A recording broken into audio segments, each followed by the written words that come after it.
public hearing and regular city commission meeting of Tuesday, June the 13th, 2017 to order. May we stand for the pledge of allegiance. I pledge allegiance to the flag of the United States of America and to the republic for which it stands, one nation, under God, indivisible, with liberty and justice for all. Amy, will you call the roll, please? Commissioner Foreman? Here. Commissioner Krzyjak? Here. Commissioner Perry? Here. Commissioner Scott? Here. Mayor Metzger? Here. Okay. First item on the agenda, public discussion items not on the agenda. Would you like to I would like to stay come with the forward? Yes, I would. Thank you. Hello. That'd be nice. Hello. My name is Amanda Wall. I live on 27 Fairwood, and I'm coming here to let you know that we are giving away, the foundation is giving away 6 scholarships on Thursday. We're very excited about it. $1,000 each. Wow. So it's really Very exciting, gratifying, and we're excited about it. And I also wanted to talk about the auction and Okay. just tell everybody what a success. Attendance was down, but maybe next year we can break some records. The weather wasn't the greatest, but we still managed to raise over $42,000 net, which is pretty amazing. And the money is going to go, yeah, we were really excited. The money is going to go towards the community center, the whole back area, which, you know, you've seen the plans for it. So we're very excited. Just wanted to give everyone an update and thank everyone for supporting us and coming out. That's what I It was a did. lot of fun. It Thank was. you. It was a Thanks great for all, night. thanks for all your work. Yep, Yeah. happy to do it. Thank you. Thanks. You're welcome. Thanks. Any other items? Okay, we're moving quickly. All right. Next item is governmental reports. Chief, I think you're it. You were looking for somebody else. I looked around, but I didn't really have a whole lot. But I'll a couple items. Obviously, the good news: the basketball net is open at Gainsborough Park. It was voted unanimously, I think, to open at the rec commission meeting. There's a lot of good input there that day. Happy to report so far, so good. No incidents at all to report. Groups were back. The word spread fast. And one of the groups that was there that may have been or may not have been involved in some of the previous problems were there, and everything was well behaved. Excellent. And I think Good, just good. yesterday I saw a lot of things on the city page and the Facebook page about the loose dog that was running around. And the only reason I bring it up is because we chased that dog for hours yesterday, enlisting in 93-degree weather. It's but- always hot. We enlist many, and for fear of omitting somebody, I won't name them all, but I had countless residents came out and tried to help. I know people, after I had left, had come into town from out of town to try to help capture the dog, which was successfully captured this morning Yay. with the help of another resident, and it was picked up by Oakland County Animal Control, so they were going to take it and look after it and all. So. Will they get reimbursed for the expensive steak? Actually, I had people bringing me bags of lunch meat, which upset the husband. The wife was giving me a bag of turkey, and he goes, "That's my lunch meat that you're giving away." But I did look at the expiration date for. I didn't want the dog to get sick, so it was still good. But I mean, biscuits and everything, food and everything. But this dog was very street savvy and didn't run into one yard until today with that head of fence. But thank you to all the residents. They know who they are. Mostly, it was all in the west end. Of town all yesterday and today, so couldn't have captured it or tried to without their help. So it was a good community effort, Well done. and that's all I have. Mr. Mayor, question, Chief. What involvement did PR have? I saw at least one of the cars in the tanker fire. Actually, Officer Champagne and I were working. He heard it. He was over driving around checking the E-Prize and Walker Wire area. He heard the first collision. There was also a second collision. He drove over onto the overpass, saw it, radioed it in, and directed Royal Oak Fire and everybody else there. The state troopers were there quickly. Fortunately, nobody was hurt in that. Everybody got out. It was a large semi-truck that I think was cut off by somebody and then struck another car, which immediately erupted into fire. So, but everybody got out. But I know it was quite intense. Yeah. The lane is still closed But today. yes, Is that? nobody was hurt though, because there was concern. It was under like the railroad crossing, and it was both sides of 696, and fortunately, no injuries. So Amazing. that was that. Thank you. Okay. Chief, wait, can't go yet? So much for moving that meeting along. Sorry, no. I just would like to know, what are the next steps at Oakland County Animal Control? I mean, was the dog chipped? Do we know? Or There was conversation with the animal control officer today. They had conversation with Wayne County animal control officers, and we believe this dog has been on the run since April. Like I said, very street smart. I actually, Amy helped me a lot today getting it out of the car, and it was warm here. We're waiting for animal control, so it wound up in my office under the desk, snoring.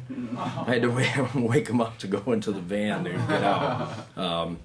But he wasn't it was a pit bull dog or a pit bull mix.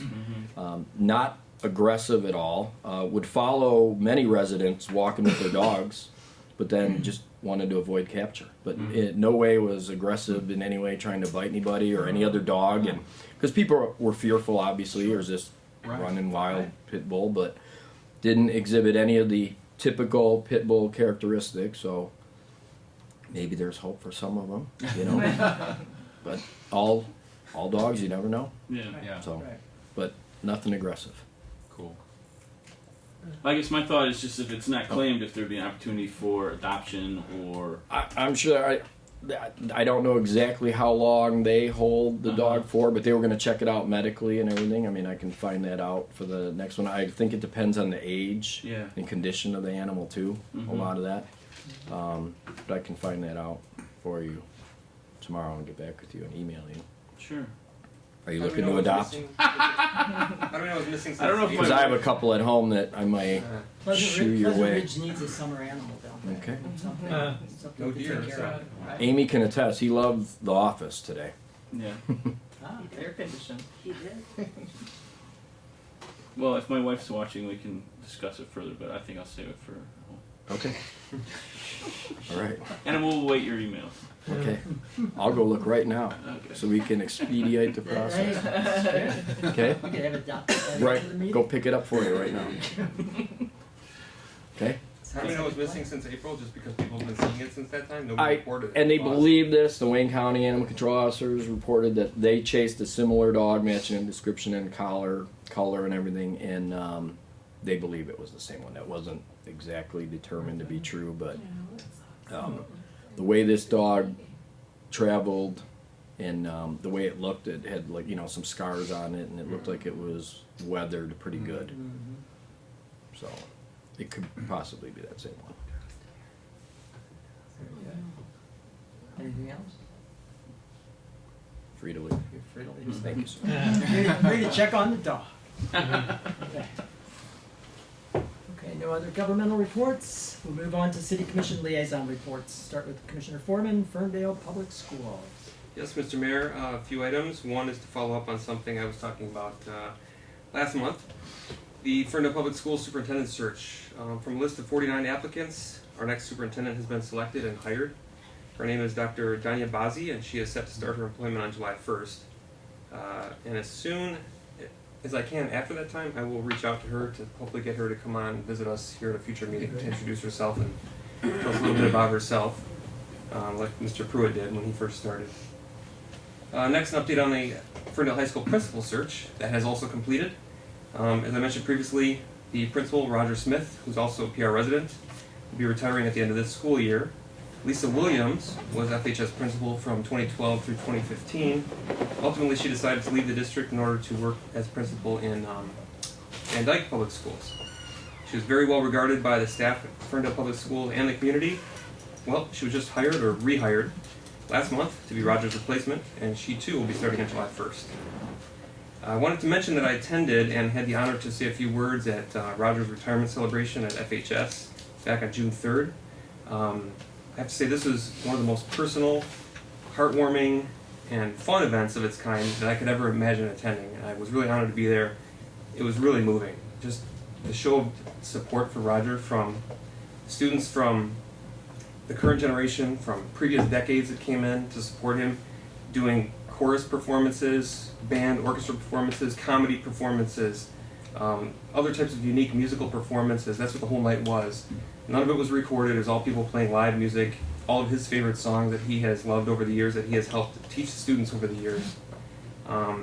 As someone not just who's a principal or a former assistant principal, but really someone they have grown to love and respect as a friend and mentor, because he's also taught choir, orchestra, and he's really led the programs that have gotten all these awards for the orchestra. He's created many of these programs, and he was really recognized for that.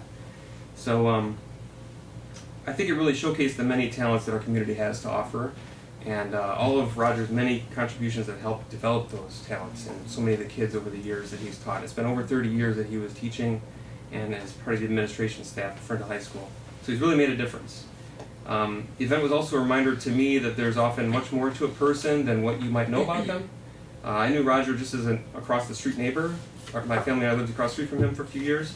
And he's a really nice guy. I'd shovel snow in the middle of the night and see him out there and say hey and talk to his dog and stuff like that. But you don't always know all these other things going on in somebody's life, and that someone can be so truly loved and honored and respected by so many people and make such a difference in so many people's lives. You just have no idea. So I really feel lucky to have lived in a community where we have people like that live here with us. I know there's a lot more people like that here, but Roger is one example of just a shining star in our community. And I really wanted to thank him for his commitment, his dedication to our kids in 34 years of service in Ferndale Public Schools. And also, if you don't mind, just ask that we give him a round of applause for his many years of service and all the difference he's made. Thank you. Thank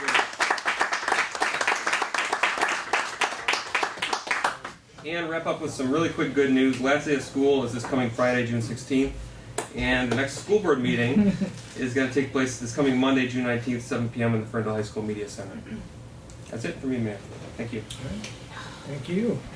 Commissioner Perry, Planning DDA. Thank you, Mayor. The Planning and DDA Commission, their next meeting is going to be on Monday, July 24th. But tomorrow they are holding a happy hour it's a casual happy hour over at Cork for the DDA business members to all come and get together. And they're gonna just talk about, the DDA board members will talk with them about some of the things going on around town, some of the plans for things like, a planter program for plants and flowers in front of the different businesses, encouraging the business members to come to the quarterly meetings, and even possibly something like holiday lights and having a cohesive program for the DDA. So it's pretty cool. So that's tomorrow night at Cork. So it should be nice, just like a casual opportunity for all these businesses to get together and sort of talk with each other. So it'll be good. And that's all I have. Thank you. Good. That's a good idea. Commissioner Kuziak, Recreation Commission.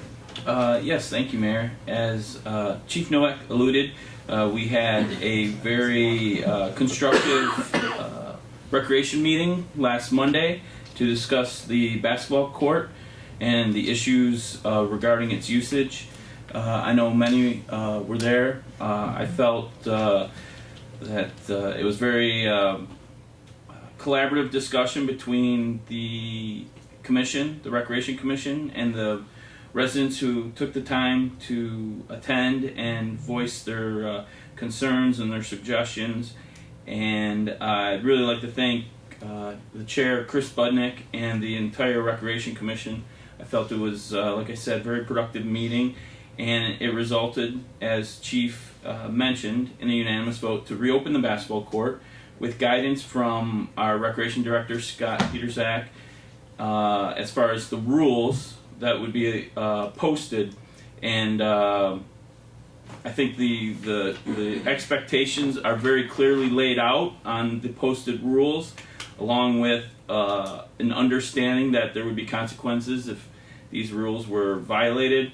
I think the signage goes a very long way towards expressing what we as a community expect as far as behavior at the basketball court. And I've gone over these rules with my own children, so be warned to my kids that you're on notice. These will all be strictly enforced. So, no, I really think it was a very positive experience. I know residents have been out there as Chief mentioned, some of the people who were out there before have returned and without incident. So my hope is that we can go forward and this can be a positive space for our residents and people who are visiting our community. So I wanted to thank all involved who really turned, what was a difficult situation into what I believe, is really a positive way forward. So thank you to Scott and Chairman Chris Budnick for guiding us through that process. And at this point, I'd like to welcome Scott Peterzak up to talk about some of the summer programs he wants to inform the residents about. Great, thank you, Commissioner Krzyjak. It's kind of funny, like, we have, people, you go out and they ask you what you do. Oh, what do you do? It's like, run a recreation department. It's like, do you work during the winter? It's like, yeah, we work during the winter, and, a lot of our winter work is actually prepping for the summer, and part of that reason is the amount of programs and the amount of things that we have going on. I mean, just right now, it's crazy. So we have summer program starts on Monday. We haven't even started. We already have 90 kids signed up. I think 4 of the 7 trips are full. It's the most we've ever had pre-registered. So it'll be definitely a fun summer. We have a good staff ready to go and ready to work with the kids. Swim team. We have 132 kids. So that equals 132 kids are easy. It's 250 parents that we have. That it's the swim team and the organization of it and getting it to operate right is a full-time job in itself. It's quite a task, and the coaches do a great job, and the volunteer parents do a great job. So I want to thank all of them. And the swim team will be starting practice outside on Monday. So you'll see a theme here about Monday. It's our D-Day. We have full hours at the pool. Camp starts. Swim team starts at the pool. Swim lessons start at the pool. It's a crazy day. So please, if you're coming Monday, be prepared for controlled chaos at the community center. We have sand volleyball, adult sand volleyball. You have 4 teams. They're going to start play here by the end of the month. We're actually going to be rehabbing the court tomorrow. So we look forward to that. Our baseball program has the same amount of teams as Ferndale and Oak Park. Ferndale has 22,000 residents. They have 1 team in each league. We have 1 team in each league. So Oak Park is the same, and they have the same, type population. So we're one of the leagues. We have 2 teams, and they only have 1. So it's it shows that we're really working to bring that program up, and the coaches do a great job. And last is partnered with a local soccer fan like myself to try to get the sport to grow in the area. And when I say grow, I mean grow the way it does in Europe and other parts of the country. Soccer in the United States is pay to play. You got to have some money to get on a good team. If you're playing recreational soccer, you usually have parents coaching you that are just doing it because they love their kids and they want to get out there and have them run around. Unfortunately, we're 100 years behind the other countries. So a local residents, or not resident, but a local guy, Steve Cook, and a resident, John Levin, have partnered with, and it's hard for me to say as a Manchester United fan, with Liverpool, and they have a Liverpool Academy that is in the area. They were actually out today at Flynn Field for an free open training. They have another free open training on the 15th at Flynn Field, and then they have tryouts June 17th and 18th at Ferndale High School. So it's all ages. They have U9, U10, U11, U12, U13, U14, and U15. So it starts at under 9. So that would be, you have to be like 7 years old and 9 months to 9 years old to be able to play on that. So this is a good program. I mean, they'll be using they have access to the Liverpool coaching academy things, which is probably the second best in the world. Barcelona. Right after Barcelona, right? Oh God, you guys are killing me here. It's a great program. If you can come to the community center. We have some flyers on it. I can send it to you.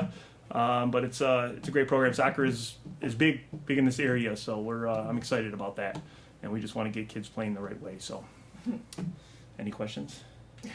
We're busy. You are busy. I was just gonna say, you worry about people asking you what you do in the winter. Yeah. I worked for the Census Bureau for 15 years, and they asked me, what do you do the other 9? Yeah, that's And way they asked worse, that right? for 15 years. I know, you right, right. So, great. Thank you very much. All right, Scott. thanks. Thanks, Thank Scott. you. Okay, anything else? No, that's all I have, Mayor. Thank you. Commissioner Mr. Scott, Historical Mayor. Commission. Yes? If I could ask a quick question. Yes. Commissioner Krzyjak or Scott or Jim, have the signs gone up yet? Or if not, when do we expect they will go up with all the rules on the Yep, court? they're there. Oh, Yeah, right. they're there. We have, it's a temporary sign right now. We have Okay. ordered another one. It takes a little bit of time to get a full color metal sign, so it's on order. It should be here by next week. It's big. Pretty big. The Yeah. point has been made. The one right now is big. The temporary one, it's I think it's 2 feet by 3 Yeah. feet, and It's a good sign. you can see it. So then the full time one will be there, and we're gonna put some restroom signs up also. So Thank you. And Scott, one more, as far as surveillance, I know that was discussed at the meeting. I don't know if there's a decision on posting. yeah, I'm gonna put a sticker on the basketball pole. Yeah, They came with the kit. okay. I had to find I have it in my file, the Yeah. manual for it to put the sticker. I'm just gonna put it on the pole. That Okay. way people know that Yeah, they're being watched. So not necessarily watched, but if we have an issue, we Yes. check the video. It's not like we're Right. sitting there. right. It's not. It's like watching paint dry, honestly. But if something happens, we have it. Yeah. So And Scott, what's the temperature of the pool? they're killing me. Right now it's 80 degrees. Last week it was not 80 degrees. It was a little chilly. So we have still a problem with the heater. There's a pump on the heater that has gone out, and they have to replace it. So 80's good. we've had warm weather, so the water heated up. But last week, on some of them colder days, it was about 75. It was a little chilly, no doubt. But if somebody asked what the temperature was, it was 79. So. It's all in your head, like you just think. But it was the part will be in, and the heater will be fixed on Thursday. But it's warm now since the weather's been warm. The water is actually, I think it was like 81 today. So when the temperature and the air is hot, you actually want that water a little bit cooler because when it turns 75 and the water is 80, it's different. So 80 is so much better than 79. What's the target that you shoot for? it's between 79 and 80. There's a 1 degree differential in the heater, so it's it all depends. If we have like 2 summers ago where we had 17 days over 90 degrees, the water actually got up to 85. We dump water and add cold water to it. Anything over 85 is bad for the chemicals. It starts, the chlorine just goes away. It just dissipates so fast because it's working too hard. So 85 is no good. So we will dump water and put in cold. So. It's a chemistry lesson, the pool. That's Thank it. you. No, we wait until you walk away and then we put it back. Okay, Commissioner Scott, Historical Commission. Thank you, Mayor. You're welcome. Still a liaison. We had our home and garden tour on Saturday. It was a great success. I think there were over 300 people in attendance, a little lower than normal, but everything went out without a hitch. Great weather, and I think everyone enjoyed all of the 7 homes that were on the tour, and a special thanks to all of our neighbors that allowed us to enter their homes and their gardens for Saturday. It was a really good event. And I believe the environmental committee had their plant sale that was also a success, so they're not here this evening, so I'll mention that as well. The next event from the Historical Commission is a speaker series on the pool. If you have time, set aside August 2nd, the evening of August 2nd, to learn about the process that went into creating the pool as we know it today and some of the history around the pool. It should be a really interesting conversation, and look forward to seeing all of you there for that conversation. And then our next meeting is September 6th. We take the summer off. We're in the pool and talking about it all summer. And we'll see you in September. Is there a specific speaker who's going to tell us about the pool? John Wright? John Wright. John Yes, Wright's going to tell us exactly. about the pool. Mr. Wright. Yes, I forgot to mention that. Thank you. Sorry. And then did you say, is it at the pool? Is it like outside on the AstroTurf? No, I believe it's inside. We're going to try. It's nice. Are we gonna try outside? Yes, if it's nice, we're going to try outside. We can project outside, and Oh. we're going to try That's for it. Okay. It's all about weather at that point. Yeah. We figure we have a built-in audience if we're outside at the pool. Right. Exactly. That's it. Thank you very much. Okay. We'll move on to consideration of the consent agenda. I just wanted, there are 9 items, it's pretty straightforward, but I do want to mention a couple. I'm not reading anything specifically, but we have a proclamation recognizing June as Immigrant Heritage Month. We have a resolution recognizing June as Gay Pride Month. We will also have a request by the Environmental Michigan Fund for Public Interest in Clean Water Action to solicit door-to-door from June 14th through June 30th, 2017. So you will be seeing people in the neighborhood. And because our friends from Represent Us are here, we also have a resolution request from Represent Us regarding the anti-corruption that we have modified a little bit, and hopefully you got a chance to see the final. Alex said he couldn't be here, but that you would be here, and we wanted to thank you so much for bringing it forward, and we're gonna pass it in just a moment. Hopefully. Yes, indeed. So I am going to move for approval of the consent agenda. Mayor, I move the consent agenda be approved. Is there a second? I second. May we have a vote? Commissioner Foreman, Yes? Commissioner Perry, Yes. Commissioner Krzyjak, Yes. Commissioner Scott, Yes. Mayor Metzger. Yes. Motion carries. Thank you again. It was kind of anticlimactic, but hey. Can I Yes, approach? Is that okay at this Sure. point? And then Approach the I don't bench. know Yeah, you yes, out there. please. No, I think that's the least. But if you don't. Yeah. So I just wanted to thank you all very much for passing this resolution, even considering it. You are the second city in Michigan that has passed it. So I talked to a councilwoman at Royal Oak where we're going next, and she said, you're all trendsetters. Just We've let always you know felt that, yes.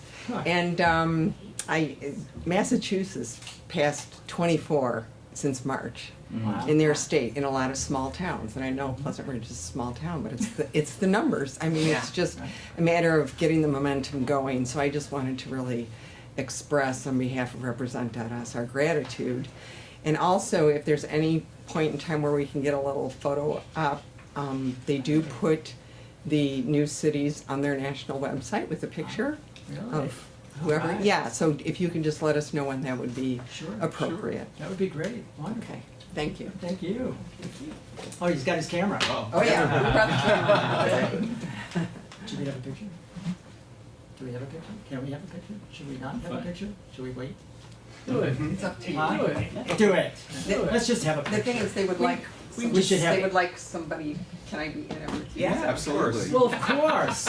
I wore my Come shirt on. just for the occasion. I know, the shirt's very nice.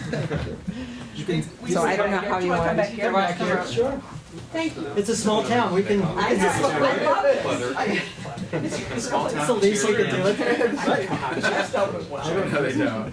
Your groups are much more fun than the Royal Oak.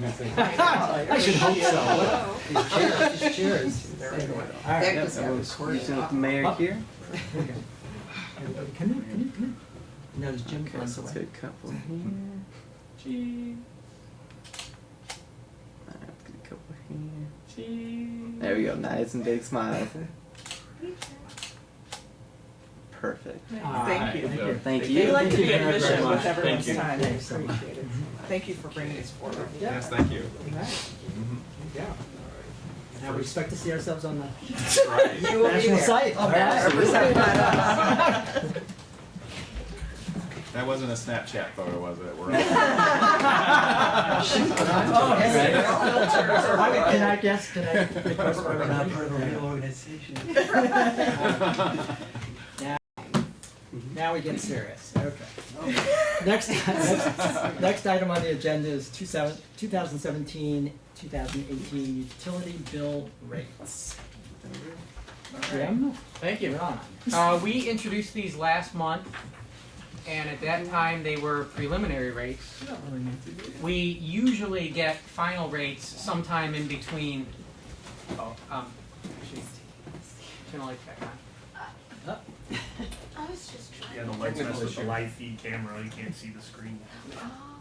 Thank You can try it, work better, thank you.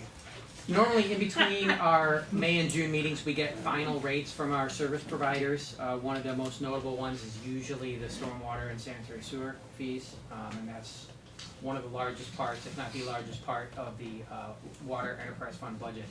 This year we got a letter from Oakland County saying that, well, they hadn't gotten any further information from Great Lakes Water Authority, so they are just finalizing the rates as they gave them to us. So we have no changes from last month.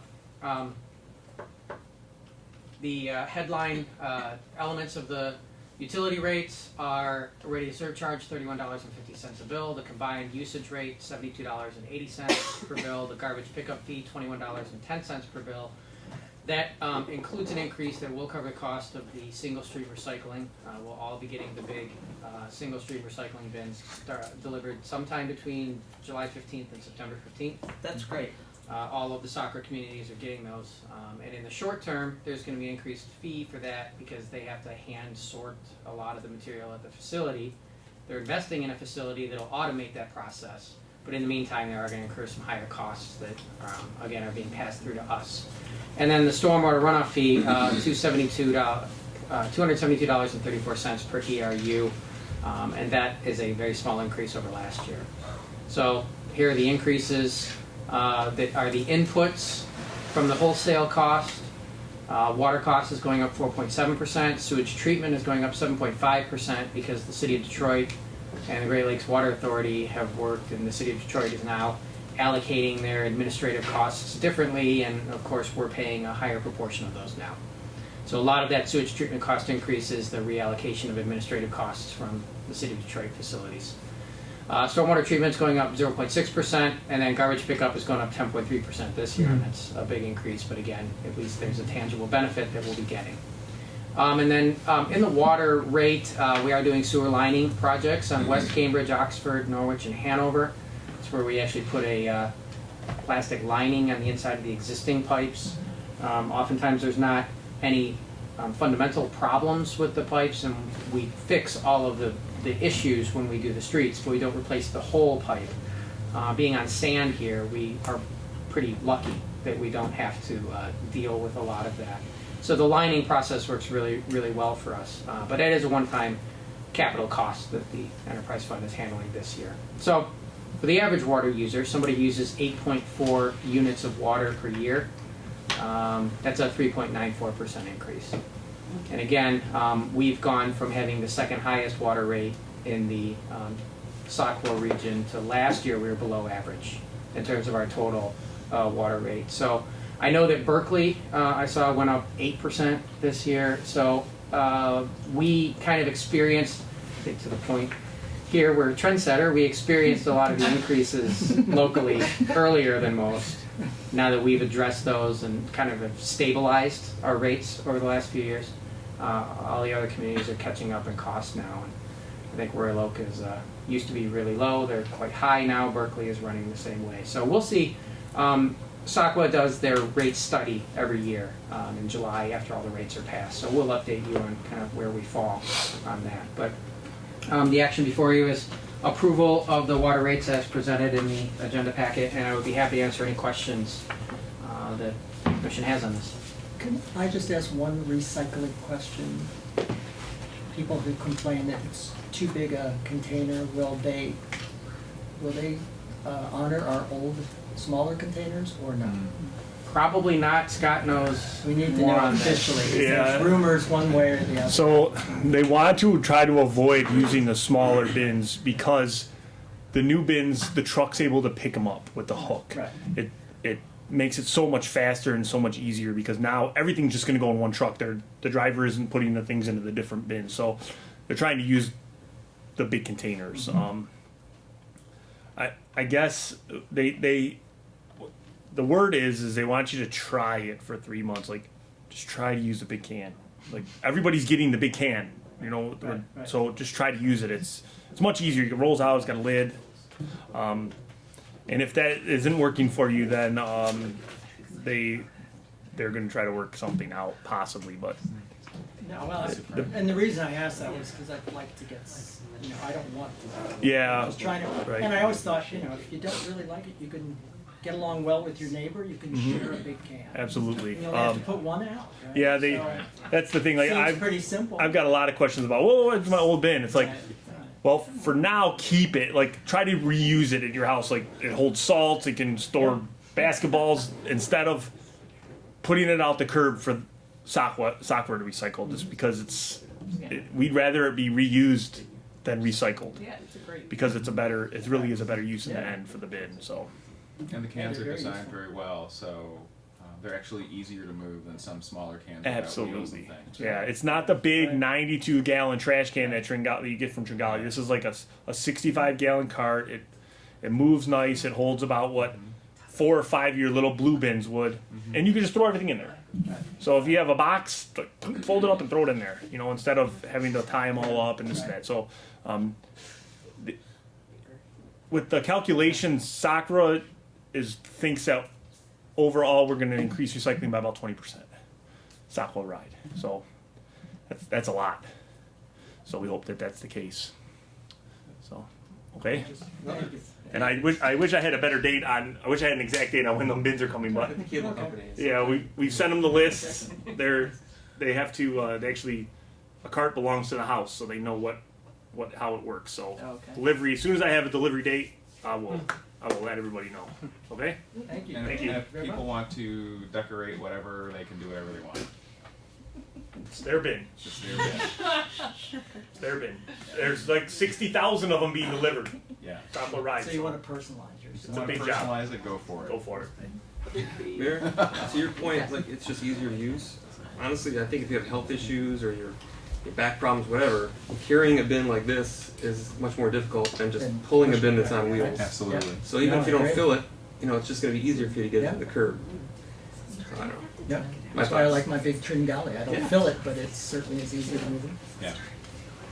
All right.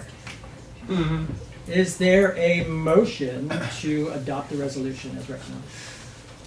Your Honor, I move that the resolution regarding the 2017-2018 utility bill rates be adopted as recommended. Is there a second? A second. Is there any discussion? Yeah. Here, can I just ask Jim real quick? I know there was some correspondence with some residents on the stormwater charges. Do you feel that you answered those correspondence as far as the varying different ways or alternative methods? Because I know there was a lot of residents who were questioning how that was developed. I know you've done an exquisite job, and the document is the ERU study is on the website currently. But as far as any correspondence you've received from residents, specifically on the stormwater charge, I'm not sure I know which correspondence is this recent? no, I know earlier this year there was discussion with a resident as far as they had some ideas about the stormwater charges. You corresponded with them Oh, as far as why we had gone with this route. I know there were some Facebook conversations earlier in the year regarding this. I know, and I know our my colleagues on the commission have suggested that when people have issues, they bring them to your attention. I know that is what this particular resident did. Do you feel like that resident was satisfied with what you had explained, and was there any other residents who had reached out to you specifically on the stormwater charges? I think that was actually last fall after the new rate structure Mm-hmm. rolled out. And always with change, there's a period of adjustment. And yes, there was one resident in particular who had some ideas Mhm. that he wanted to work through. So I sent him all the spreadsheets I used that had all the data that I'd used to kind of develop the rate and the number of ERUs and what the rate had to be. And we kind of talked through a couple options. And then it just kind of dropped. I never Okay. heard back from him on that. He didn't pursue it.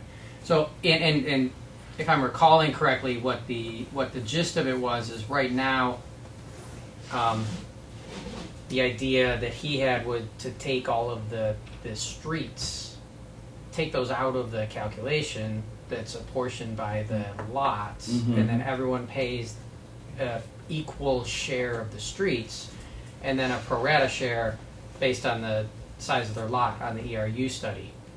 It didn't have a big impact when you're dividing that out. Okay. And in fact, what it ended up doing was there was about 150 houses in town that would pay less, and then there was like 1,000 houses more that would pay more. Okay. And the houses that paid less paid a lot less, and all the houses that paid more paid, probably $20 more a year. Mm-hmm. So I mean, that was the impact of how you pull the levers to do that.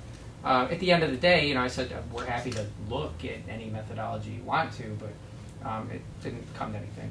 So Yeah, I appreciate that because I know that's part of been our discussion as far as the methodology, and I know that there were conversations as far as bring that to your attention for consideration, and then to City Commission. I just wanted to acknowledge, on the record, because this was a moment of fervor many months ago about these specific charges.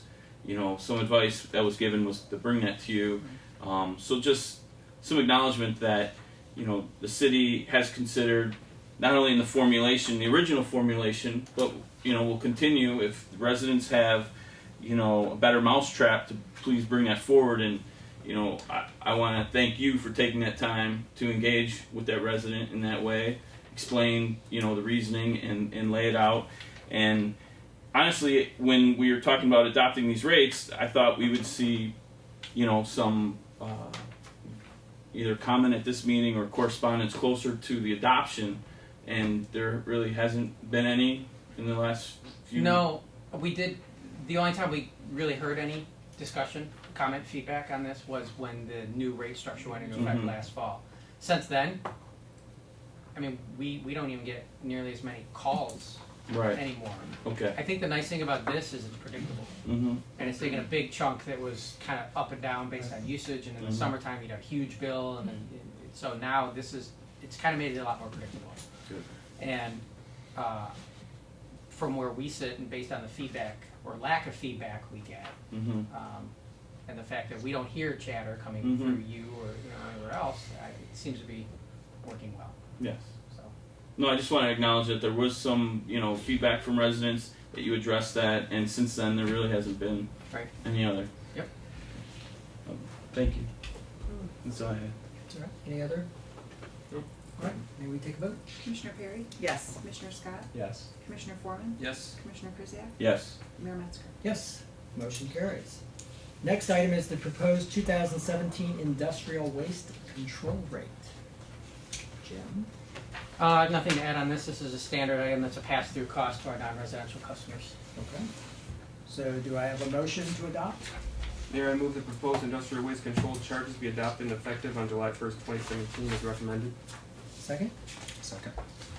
Any discussion? All right, may we vote? Commissioner Foreman? Yes. Commissioner Scott? Yes. Commissioner Kuziak? Yes. Commissioner Perry? Yes. Mayor Metzger? Yes. Motion carries. Next item, fiscal year 2017-2018 combined city budget and the 2017-2018 millage rates. Before we open the public hearing, did you want to say a few words, anything? Did you? Real briefly, the budget has not substantially changed since presented for introduction for public hearing last month. We have about a $12,000 fund balance surplus projected for this year, which is lower than in previous years. And as we'll talk about on the next item, the police pension millage, we've really shaken the couch cushions and cut everything we can cut to even get to that point. So we've really got zero margin for error left in this budget, but we've managed to make it work, and we'll work to make sure that it stays on the positive side of the ledger. Millage rates are declining from 21.96 to 21.5677 total mills for the city. So that's a 1.8% decrease in the millage rate. As we talked about, this is going to save the average resident $29 on their city taxes. This doesn't include all those other taxes. Our taxes are about 48% of your total tax bill. But if you've lived here for the last 2 years, you're paying $110 a year on average less this coming year than you did 2 years ago, by the magic of the Headley Amendment. So that's a good thing for the residents, but kind of a bad thing for the city. So those are the highlights. I'd be happy to talk about anything else that we're planning on doing, but I don't want to belabor a point that we've been through a few times. And of course, I have many PowerPoint slides if necessary, but I won't unless requested. And you're happy to send people spreadsheets whenever they so ask. Absolutely. Cool. My spreadsheets are your spreadsheets. All right.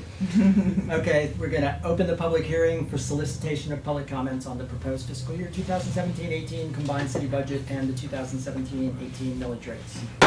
Open the public hearing. Anyone with comments want to come forward? We're also a trendsetter because people come. Close the public hearing. Okay.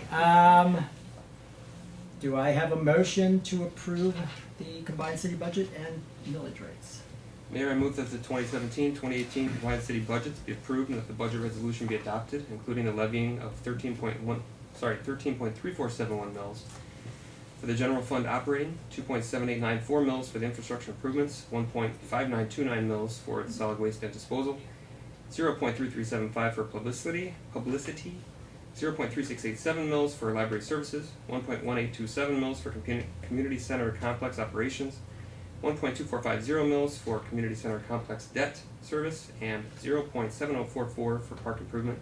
Be approved as recommended. All right. Nicely Not really. done. Nicely Yes. done. Is there support? I second. All right. Any discussion? Any further discussion? All right. Can we take a vote? Commissioner Foreman, Yes. Commissioner Perry, Yes. Commissioner Krzyjak, Yes. Commissioner Scott, Yes. Mayor Metzger. Yes. Motion carries. Next item, police pension millage discussion. Jim. yeah. Well, this is not fun, but we play the hand we're dealt.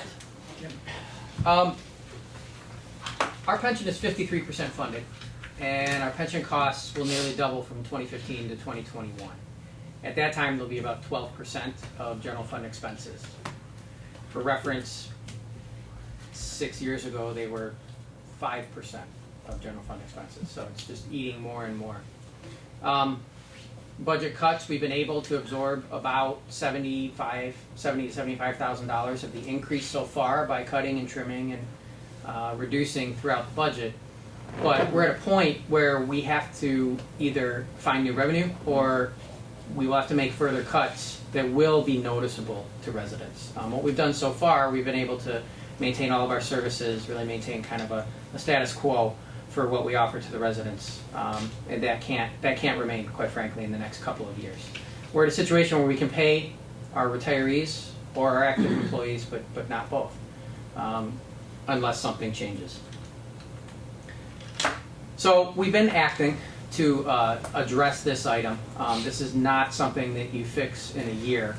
It took decades to get where we are, and it will take decades to get out of the predicament that we're in. But in 2010, Police Group 2 and Administrative Group 10 were closed to new hires. These were groups that had a 2.5 multiplier.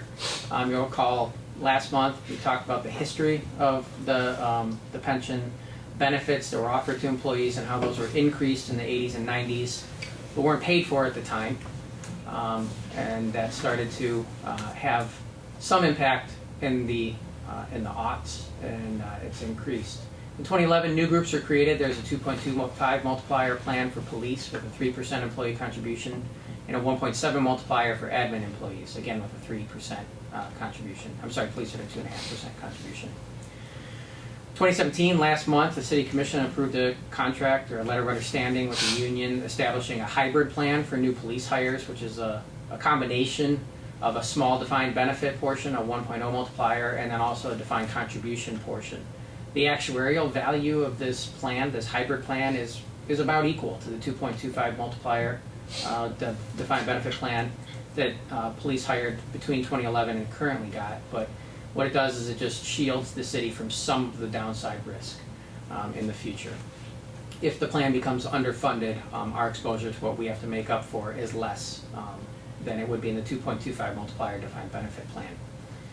And starting in 2017, all new hires will not get retirement health care, but instead will get a health care savings plan that is funded by the city. Pensions are one side of things because MERS has changed some things that have altered what we have to do and what we have to pay. Healthcare, on the other hand, we do entirely pay as you go. So we pay $18,000, $22,000, whatever the plan cost is for the retiree. We just pay it all in that year. There was no advanced savings. Some cities have retirement trusts that they put money into that pay for retirement health care, so there's no impact on the general fund budget. We don't have that. So with the healthcare savings plan, what that is basically we're funding a retirement healthcare savings trust for that employee, and then they use that proceeds when they retire to purchase or acquire health care on their own. Excuse me, Jim, just on that point, I know you said the payments for the pension and the as far as the 2.5 multiplier and then the now newly the hybrid plan, those payments year to year from the city are very close as far as what we pay year to year. Mm-hmm. The benefit to the city being the risk down the line. Correct. On the healthcare, year to year, are those costs similar in the range as far as what we currently pay and then what we will pay for the individual new hire to fund this account? Actually, the moving to the retirement healthcare savings plan is going to cost us more money Mm-hmm. for probably 20 years. Okay. Because we'll be paying for all of the retirees we have, we'll be paying the health care for all the active employees we have, and then we'll also be adding on this retirement health care savings plan.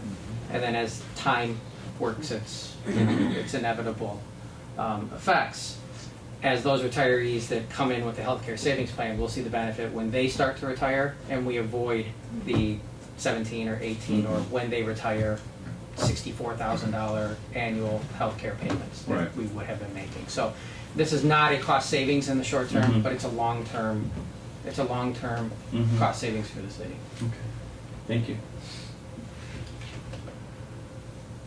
So actions we've taken to date, all of the plans we have created after 2011 are fully funded.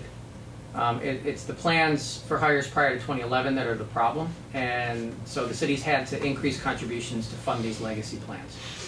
Part of the issue is that MERS did not require the city to pay the increased actuarial costs for plans where there was increased benefits or for underfunded plans until 2015. We learned all of this after the 2014 millage boost that we requested, which is unfortunate because puts us in the position where why don't we fix this problem? We were asking for other millages in 2014. Well, quite frankly, we didn't know what the impact of these changes were going to be.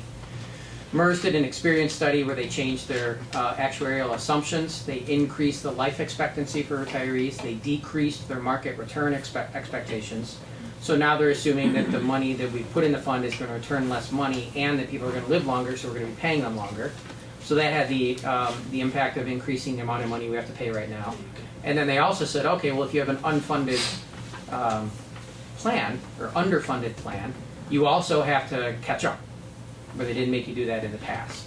So now they have a 23-year catch-up plan for underfunded plans where they start charging you more money each year to fund that. So all of these changes they made had the impact of causing our pension payments to double between 2015 and 2022, and double what we were in 2015. And double is a big, $200,000 for the city of Pleasant Ridge is a big deal. That's 3 police officers. And Pleasant Ridge isn't alone with that issue. We certainly are not, no. How other cities or other communities are going to solve this, I don't know. But we're just trying to take the bull by the horns and solve it. And Jim, if I could, I know this is a point that you emphasized last meeting. Our situation and many community situation as far as revenue sharing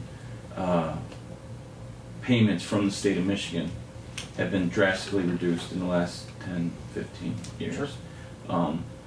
If we had the same level of revenue sharing that we had traditionally going back 10 years, this would be less of an issue, maybe not even an issue. Is that a correct statement to make? I believe that's a correct statement to make, yes. It's in the budget. We actually track on an inflation adjusted and a real basis. We get less in real terms in revenue sharing this year, next year, than we did in 1987 from the state. And on an inflation adjusted basis, in 1987, we got about $580,000 of revenue sharing in 2017 dollars. Mm-hmm. Next year, we'll get $245,000.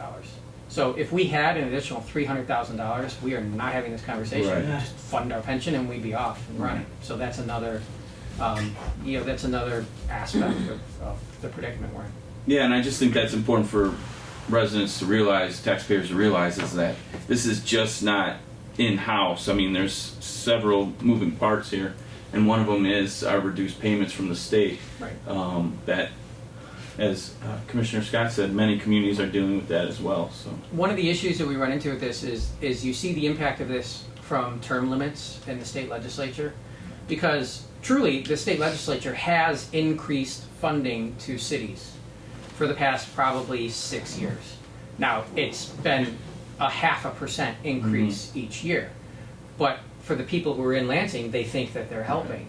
But what they don't see, because not everybody's an expert in municipal finance, certainly, when you have a new crop of legislators who have no back history, institutional history, they don't know that it's been cut 40% for the 15 years before 6 years ago.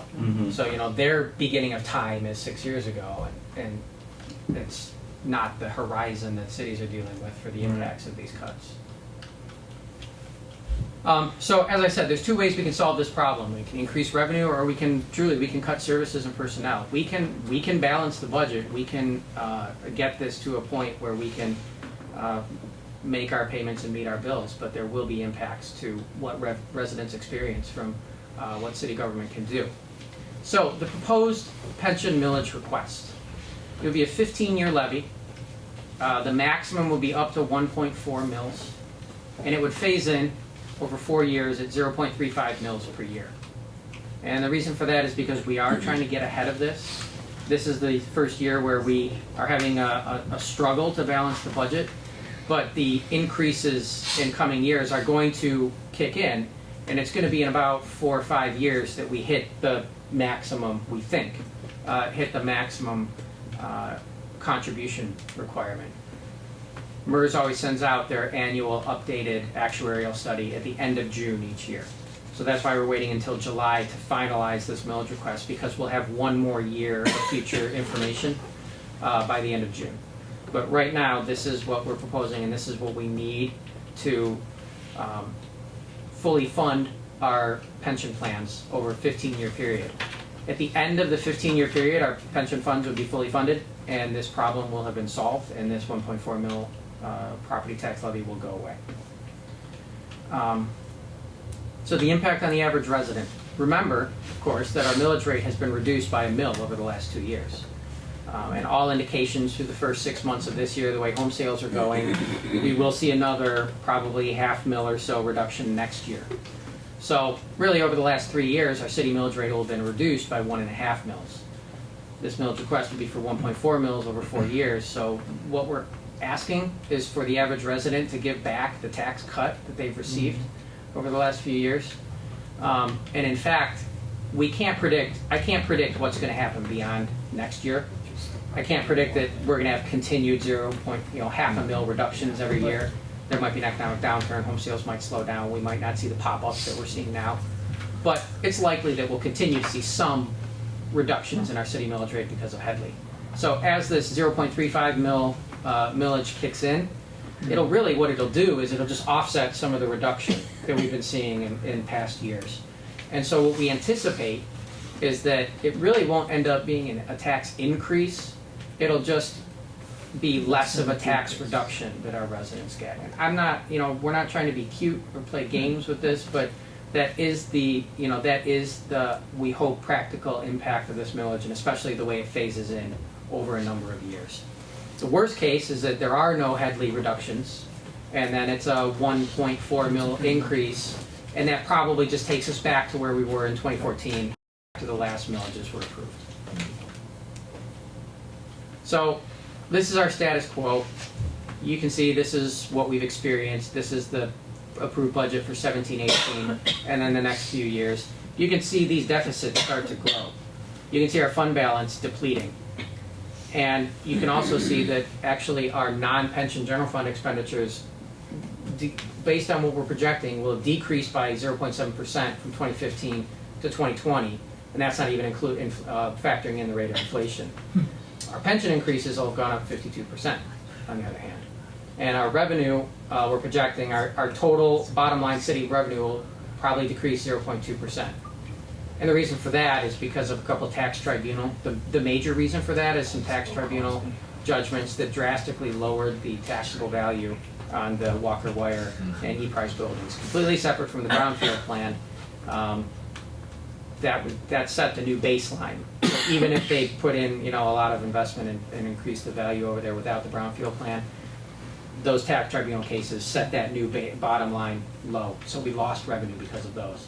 And it's also partially because the personal property tax elimination has been kicking in, and that's been reducing revenue as well. We've lost probably about $30,000 a year of revenue just to personal property tax reform or elimination.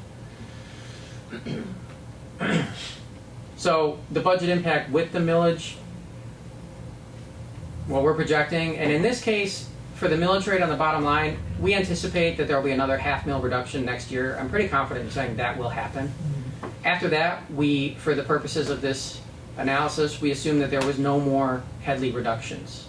And so what you see is in 2021, you'd be basically half a mil below where we were in 2015 on the millage rate. And then the millage would increase by a further 1 year. And that would put us still below the city millage rate in 2015. And of course, we've got a stable revenue source, and our contributions to the pension fund would be higher, and we'd start to pay up that unfunded liability.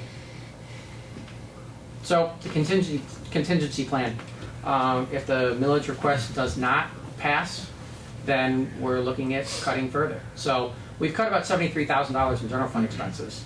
If the millage doesn't pass, we have to cut an additional $125,000 from the budget annually. Annually. Yeah. So those further cuts will impact services. This red line is $125,000, and these are our largest 8 departments. 8 in the city. So we could completely eliminate a number of departments that by charter we have to have, but you could eliminate those departments, and that would, accomplish this. We can't really do anything with our fire rescue contract. Public Works, we have to plow the streets and cut the grass. There's not a lot to cut out of Public Works that hasn't been cut already. So really what we're looking at is recreation and police is where these cuts have to come from. When you look at police, our active personnel total cost is $490,000. That's for all of our current active employees from the chief on down to our part-timers, their salaries, their pension contributions, their health care, their uniform allowances, their everything. Our patrol officers, that's our 4 full-time patrol officers, that's $300,000 a year for their salaries. Retirees are costing us $267,000 a year. And then non-personnel costs, fixing the cars, gas for the cars, our Clemis subscriptions, new computers, new tasers, buying ammo for the guns, all of those various things are $200,000 a year. So what do you cut? When you're looking at this, there's not much. We can't do anything with this number. We can't really do much with this number. So it's these numbers that we have to look at. Our average full-time officer costs $85,000 a year, and we have to save $125,000 a year. So what we're probably looking at is reducing full-time patrol officers from 4 to 2, ending 24/7 coverage by Pleasant Ridge Police, and then we would have to contract with the nearby department to provide 8 to 12 hours of overnight coverage. There wouldn't be a dedicated officer here, but there'd be somebody who would, be assigned to Pleasant Ridge and would respond to calls. And we could probably save $50,000 to $80,000 doing that. That's a preliminary number.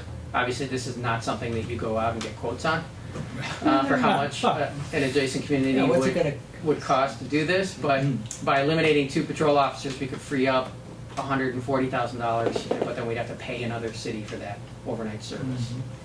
So then we're at recreation.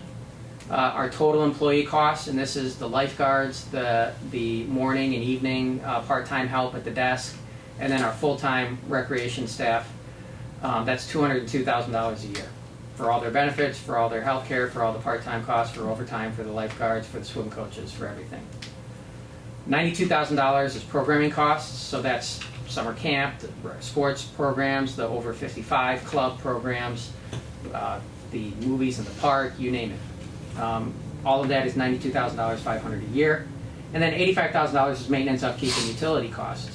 That's not really something we can avoid. We have to fill the pool, we have to heat the pool, we have to heat the building, we have to turn the lights on, we have to fix the roof, we have to fix the HVAC systems. So, you know, maybe we can get $20,000 to $70,000 with cuts to staff, programming.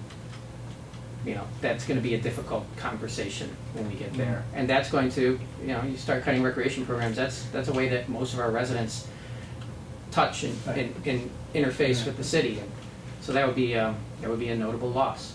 So we could have further cuts. We have to find of up to $55,000. Reductions in public works, across the board pay cuts for city staff, which is not something I want to do, but something we may have to confront. You know, none of those would be good things, but that's what we would be looking at. So you know, it's not an easy road to hoe that we're looking at, but you know, this is our issue, and this is what we have to address. So just wanted to introduce this, make sure that this was out there. That we'll be bringing this back up in July with some official ballot language for the City Commission to consider. That our City Attorney, of course, will look at and approve. And that when we have that further information from MERS with their updated actuarial summary or study, we can finalize these numbers. The City Commission would have to approve these with the intent being that this would be on the November ballot. We've never really done millage requests in Pleasant Ridge on a May or an August ballot, and we're not proposing to start now. It will be on the November ballot. So we have to approve it in July so that it can go to the state, and that the state can approve the ballot language, so that we can have that question on the ballot for November. So with that, we've talked a lot about this in recent months. It's a big problem. It's the biggest problem facing the city that we have to address. And with that, I'd be happy to answer any questions from the commission. Anyone in attendance? Any questions? Thank you, Mayor. I just to clarify, this ask will not be a choice that we're asking our residents to make between pensions or no pensions. I mean, this is money that we already owe. This is money that we will continue to owe, and this is money that we have to pay. So I just want to clarify. You know, when there's an ask of our residents, you know, to support this, to consider this, the choice is not, do we want to give our police officers pensions? This specific question will be, how do we want to pay for the pensions that we've already agreed to pay for? Correct. Is that correct? That is correct. Okay. As we talked about what we've done, the question for employees that have been hired from 2011 to employees that are hired from today, that problem, that issue has been addressed. The pensions and the retirement plans that are offered to those employees are different and are sustainable and are something that the city can fund now and in the future. Correct. The fully what we're doing is we're paying off a big credit card bill that we have left over from, quite frankly, the 80s and up to the mid 90s when these benefits were increased. And you know, you had employees who were here for 20 years who were paying into a 1.7 multiplier millage and were paying 5% of their salary. And then that employee could have gone from paying 5% for 1.7 multiplier to paying 0% for 2.5 multiplier retirement. So they had paid in this amount of money to pay the expected benefit, but then when they retired, they got this benefit. So it just drew down that pension fund to the point where we are today. Yeah. So that's exactly what we're doing. It's funding the unfunded liabilities, the legacy costs that we cannot avoid, eliminate, wish away, hope away. Right. We have to confront those. Yeah, just as a clarification and a really crucial point I want to, and I'll be making when I talk to my neighbors about this, is that, you know, this is money that we are already committed to paying. It's just this question and you know, involving the residents and making this big decision will be, how are we going to pay for it, right? I mean, we've been paying out of it, you know, through our general fund. It's obviously ravaging, you know, our ability to balance our budgets. So bringing this to the residents and saying, this is a big issue, big problem. How does the community want to come together and tackle this? But just emphasizing, you know, this is not, do we want our police officers to have pensions or do we not want our police officers to have pensions? I mean, as you referenced, that decision has been made. We've made changes. This question of this debt is going to be there one way or the other. So I really appreciate the time that you put into presenting this and introducing this to, you know, the residents. And as you said, it's not pretty. It's not, you know, discussion that we want to be having, but it's a crucial discussion. So again, thank you for bringing that and presenting it in the way that you have. Any other questions or comments? Okay, thanks, Jim. We'll look forward to the language in July. Okay. We'll have the discussion. Thanks. The next item is the Community Energy Management Plan. Yes. Yes. This is a plan that we've been working on behind the scenes, and it has been before the commission a few months ago for an update from EcoWorks, who has been doing the energy plan process for us, funded by a grant from the state of Michigan. And at this time, we will be putting out the Community Energy Strategic Plan draft out for comments, along with the survey for residents on the website. The plan lays forward some strategies for the city to reduce our energy usage and to increase our usage of renewable energy. And as a result of that, we're starting to finally put some numbers to some of the efforts that we've been doing and some of the efforts that we will be doing as a result of this plan, laying forward a roadmap for us to achieve reductions in our energy usage. The goal of the plan is to reduce energy usage by 25% over our 2015 baseline year by the year 2020. And in fact, as a result of this plan, we were able to, with the mayor, who committed to sign on to the Mayor's Climate Challenge to meet the goals of the Paris Agreement, we could do that confidently, knowing our data, that we're going to be able to meet those goals that the U.S. had agreed to and committed to, which was a 28% reduction by 2025 over 2005 levels. I can't say what our energy usage was in 2005.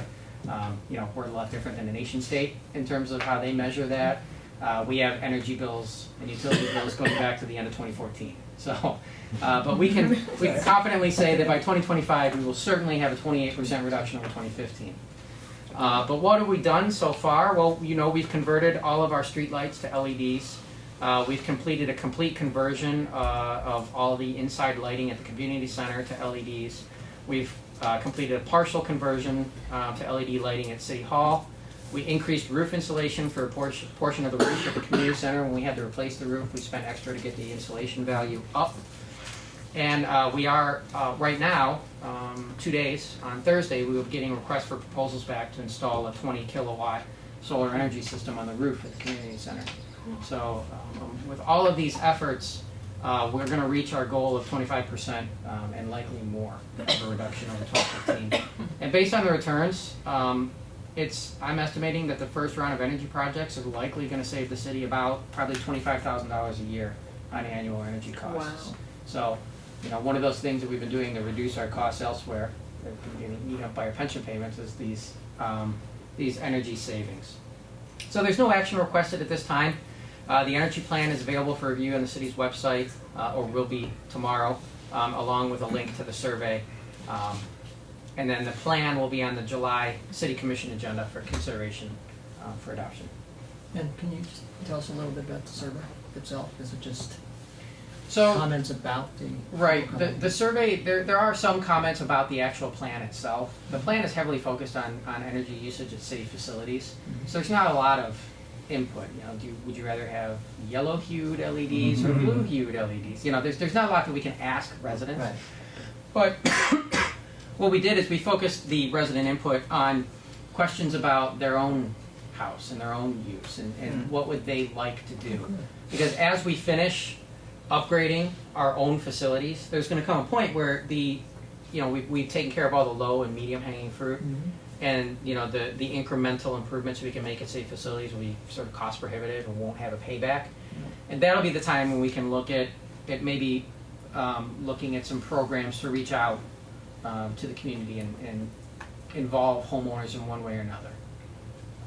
Community solar is one concept that exists. A lot of states have enabling legislation that make this easy, but it's basically like a shareholder program where if you have a house, if you can't afford to put solar panels on your roof because it's too big of an upfront lump cost, or in Pleasant Ridge, the issue we run into a lot is we have a lot of very leafy tree canopy here, so we don't have good solar access on a lot of our houses. But if you still had money and you wanted to support renewable energy, community solar is a way that you can actually buy shares in a solar project that's hosted somewhere else. So a school or an industrial facility or a community center can build a solar array that's paid for by these shares that residents buy, and then the resident gets a payback. They get a dividend on some of the savings that are created. So basically the facility agrees to buy the energy from the solar panels on there, and then the payment that the city is buying, the facility is buying the energy from that solar panel instead of the electric company, that goes to the shareholders. And it's not a get-rich thing, it's a couple, 2, 3, 4%, but if you have money that you want to put to good use as a resident, that's one way of doing it. Of course, like many things in Michigan, we have terrible enabling legislation for this, so there's no real way to do it efficiently right now, but that could change. That could be something we look at doing as a phase 2 solar project in the city in the future. So that's really what we're more interested in on the survey is residents' appetite for this at their house, kind of what they want to do, what they're interested in spending, what they're thinking about, and then we can take that and use that to shape our thinking going forward on this. That'll be very interesting. Jim, what did you say was you're putting on the roof of the community center? We're putting a 20 kilowatt solar energy system. Oh, nice. Yeah. So we have bids out. We've gotten 2 back. We asked them for 10, 15, and 20 kilowatt bids for systems because we didn't know what the prices were going to come in. But the prices are coming in on the 2 that we received based on what we had budgeted out of the capital improvement fund for next year, which doesn't impact the general fund, by the way. We're going to be able to do the 20 kilowatt system. So that's the biggest system you can put and still get net metering from the utility company. If you go beyond that, DTE won't give you net metering credit, so you kind of waste a lot of the energy that you create during peak hours. The next step would be to, when battery prices come down, add a battery backup system at the community center, and then you can increase the size of your system because then you can charge a battery during the day, discharge it overnight, and now you're avoiding costs 24/7. But that could be phase 2. We're not there yet on technology costs. For any energy nerds out there, we're looking at about $2.40 a watt, which is amazing. I think 3 or 4 years ago it was $8 a watt for a solar energy system. So it's really become quite a bit more cost effective to do one of these. That's cool. I looked at putting one on my house 4 years ago, and it was going to be like $23,000 for a 2.5 kilowatt system or something. It was ridiculous. So now we're putting a 20 kilowatt system on the community center for $45,000 ish. So it's an interesting time. Excellent. Great. Other questions? I would just make a comment, is that I don't see any action that we would take, this group here, as any kind of political move. I've seen some comments here and there about, this is political and this is all about what's happening with, federal stuff and all that. And in my mind, it's not at all in that way of thinking. It's just doing the right thing. It's been in the works. It's been in our goals and objectives document for, I think this is the 3rd year now, that we need to make significant energy improvements across the city. We've been talking about this EcoWorks project for several months now. They had a presentation here I don't remember exactly when it was several months ago. The environmental committee made recommendations about this probably 2 years ago. So the conversation's been happening here for a number of years. It's nothing new. Just now that we're going to finally start seeing some tangible product that comes out of it. Now, as for the input part of it, the survey, I know it's already on the city website. I did see it there. I know we talked about having it there, but I want to also ask if we can get it sent out by e-blast. Ask all the subscribers there if they can, check it out and put it on the city's Facebook page. Yes, Okay, Definitely. thank you. thanks for those comments, because it wasn't like all of a sudden we get out of the Paris Climate Accord and then Yeah. all of a sudden Pleasant Ridge, and I called Jim and said, come up with a climate plan. Let's get an energy plan going. It just happens to, work out with that one too. Yes. Yeah, I'm glad you gave the background on it. I appreciate that. So, great. Okay. Well, now we got the city managers. This is getting a little bit tedious, but city managers report. Sure. I don't have much. Okay. Hang with me. Hanover Norwich, if you've been by the projects, they're coming along very quickly. As far as road projects go, these are moving at warp speed. I know if you live on Hanover and Norwich, you don't experience a lot of road reconstruction projects as a resident. So I'm sure it feels a lot longer than warp speed, but compared to how some of the other ones have gone in the past, they're moving along quickly. They'll actually be pouring the rest of Hanover tomorrow. They wanted to pour the whole street a couple days ago, but it got too hot. You can't pour concrete after it gets a certain temperature, and it got too hot. They had to call it off. And then today they couldn't get concrete from the plant, so they'll be back tomorrow to finish that up. One of the things that was on the consent agenda that we didn't comment on was an agreement with Oakland County for city participation for the second year in a row in a local road improvement matching fund program. I just want to highlight that we are getting a little bit of money from the county for this, $5,800, something along those lines. It's a benefit. County roads have always benefited from a tri-party program where the state and the local government and the road commission all pay cost share for road projects, and it's never been available for local roads. So Oakland County, to their credit, started this program that they fund for cities to use on local streets to provide some funding. So every little bit certainly helps. So we had it this past year, then. Yes. Isn't this the initiative that was introduced by Commissioner Gary McGillivray, and he told us about it some months ago? Is this the same one? We participated in it last year, Right. and this is the second year. Last year was a pilot, Second year. and they renewed it, so yes. Okay, thank you. Yep. So yeah, we got that last year. So over the course of 2 years, $10,000. It's great. Certainly adds up. And today, Commissioner Foreman said he had some questions for Gainsborough. So why don't you let me know exactly what you want me to address about the project? Yeah, so last month you gave us an update on all the remaining items and where we were with those things and what was ahead. I just kind of wanted to get a status update on those items we discussed last month, anything that's still outstanding. Also things we emailed about, those 2 particular drainage issues and what the city is looking at as far as improving those conditions. Right. The drainage issues, I don't know if they're, it is an issue. It's something that time may correct to some extent. One of the things we were dealing with is that we lost all of our ground cover, and the area that was tributary to the area where the water was settling had no grass. And so grass slows the velocity of runoff and also absorbs some of the runoff. So when we get more grass growing in the ground, we'll take more water, we'll see less runoff to those areas. We also had probably compacted soils from construction, and there's a few other potential elements for that. I don't know if I'd say it was a design flaw necessarily, but it's a big project and sometimes things come up. So we're going to be putting in some dry wells there. It's on Brylar's list to do. I don't know if I have an exact time frame for that, but it should be soon, within the next probably 2 to 3 weeks. So they'll be putting that in. So they're basically be scooping out the ground, the compacted ground. They'll be putting in more permeable material in the ground so that more water can enter the ground and get into the water table quicker. You don't get quite the hard pack that we have there right now. They'll also be doing that down at the end of Kensington. Kensington is working pretty well. You do get some water that pools there after a rain event, but that is actually by design. In most cases, it's gone the next day.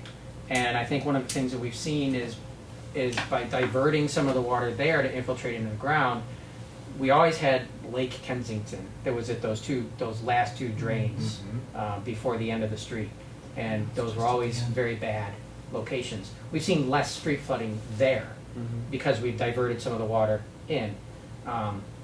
So I don't know that I would say that is working, that was a defect, or that's not working properly. But we're going to do this while we're doing the dry wells. We're going to do the same thing in that infiltration area there to just maximize the amount of water we can put in and give it, you know, the largest amount of space to go in the ground. So those are probably the two biggest things we have left to address.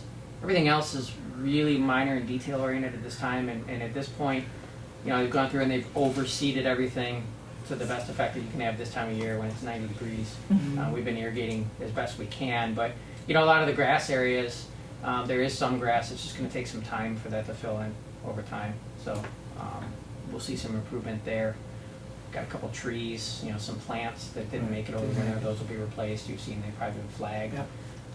Tennis courts are done. So we're getting real close. There were some more concrete pads poured for some additional benches we're adding this weekend.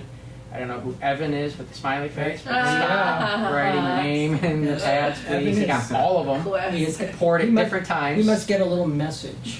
Yeah. Something I that don't he know. knows when it's been poured. This is why we can't have nice He's got things. insight too. But we'll put a bench on top of it, and hopefully it won't be visible all the time. So, Can we put an ST in front of it or something, and then he'll be really unhappy with it? It won't belong to him anymore. yeah. Can't you pour some cement and turn the cameras? Yeah. Wait for Evan to show up. Yeah. Wish we could. So if we find that we don't get the intended results from that drainage kind of revamp we're doing or additional work there, is that something we could look at doing a small section of pervious pavement in the future? Would that be worthwhile to look at or not really? I wouldn't do pervious pavement. Oh, you're talking about Kensington? Yeah. Potentially. If we see how it works out in Norwich and Hanover, and Right. that's a good thing for us. Yeah, there's a couple other things we could look at there before we get to pervious pavement, but you know, it's certainly something we're going to monitor Okay. and keep our eye on. And for the low park by the playground, if the dry well doesn't solve the problem adequately there, then we can go in and we can put some additional sumps with some drain tile further upstream, you know, to get more water into the ground and provide more underground storage place. So yeah, we're going to keep looking. Okay. Make sure that it's acceptable. Thank you. Any other? Did you have other items you were going to cover in that report? I have no other items. See there? Okay, then I have one more question. Okay. It's about the, in the consent agenda, which we all approved. There was an item in there about street trees or cooperative street tree program. We talked about last year how many trees we put in, how many partially resident funded trees we put in. How many trees are we looking at for this year, and when did they or will they go in? We've already done our street tree plantings for the spring. Okay. And we replanted Maywood. That one was never replanted after the street project. And what we do each year is we look at all of our streets and we take the ones that have the least amount of trees per linear foot, and the city plants those streets, and then we have the cooperative purchase program. This year we didn't have as many residents. I think, you know, we had a lot of pent up demand that people really jumped on last year because we had probably 15, 20 residents who participated. This year I think we had 6 who took advantage of that. And the cooperative program is where you pay $125 for the tree, the city covers the other $175 and plants the tree for you in front of your house. So that was good. I think we planted this year, I think we had about 40 total trees that we planted. Excellent. Yeah, so that's a rate that we know that's about a rate that we have to keep doing to keep the tree canopy going at a sustainable rate. So what we lose and what we replace. So. We love the Zelkova. Yeah, cool trees, aren't they? I was kind of worried about it last year, but it came back this year with a vengeance. Yes. Yeah, they take a little time to settle in. What is it? The Japanese Zelkova. Oh. It was on. I don't think it was on the list for our zone, but the one that was not available. So Right. that's what we got instead, and it's kind of cool. It's unique. Yep. I think Norwich or Hanover will be getting those replacement trees. I have one in my backyard. I also love it. Thank you. That's it.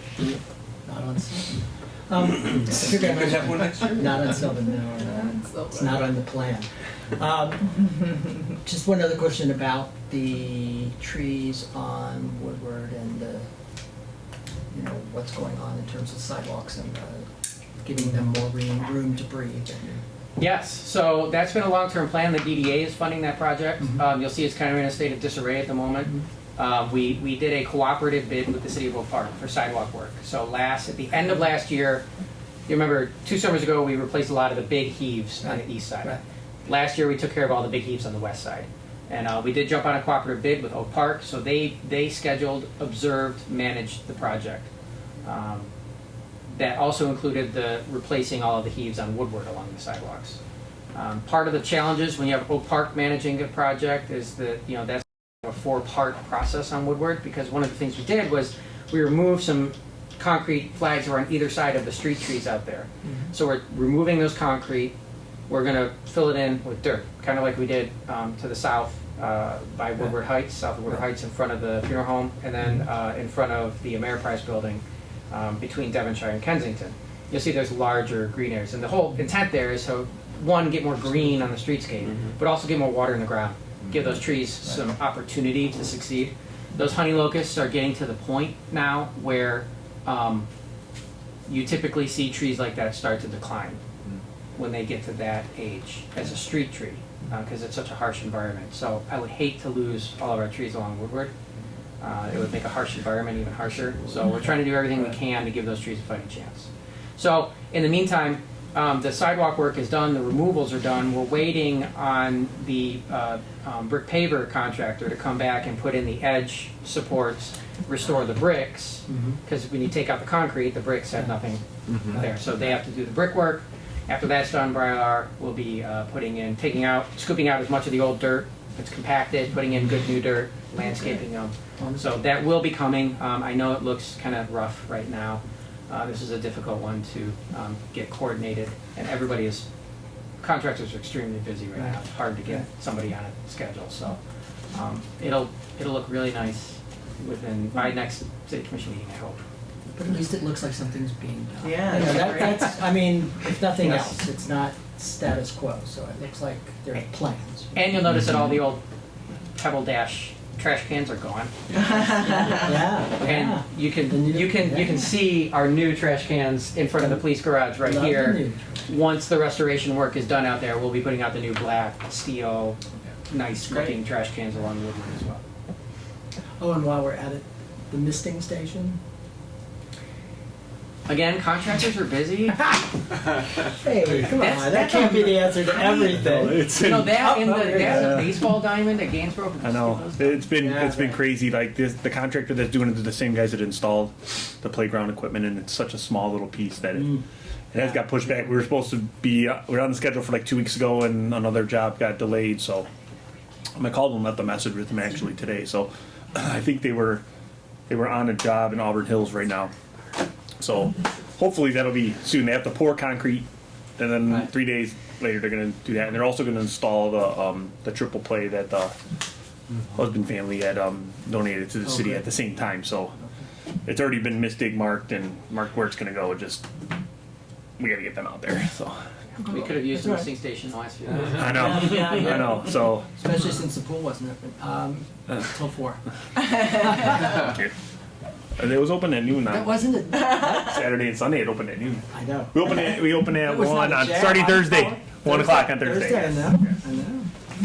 I'll be working. So are you entitled to a chair at the misting station? No, I just want to be able to visit it on my way up and down the An path. auction item for next year. Yeah, a chair at the mist. No, that would be. A privacy situation. I'm just going to take one of the existing chairs. And Yeah. Sit. That's right. All right. Any other questions for the city manager? All right. Then let's move on to other business. Other business. Anybody with other business? I just have book club announcements. Okay. We're really excited about this month's book. It's a very well-known account of a dystopian America. It's called The Handmaid's Tale. It was written in 1984, published in 1985 by Canadian author Margaret Atwood, and it tells the tale of an America where women have lost all rights. They've been subjugated. They've lost their reproductive rights. And this tells the tale of one woman and her attempt to resist that occupation by telling her story. I read it many years ago. Going through it and revisiting again in light of today's political climate has been very, very eye-opening.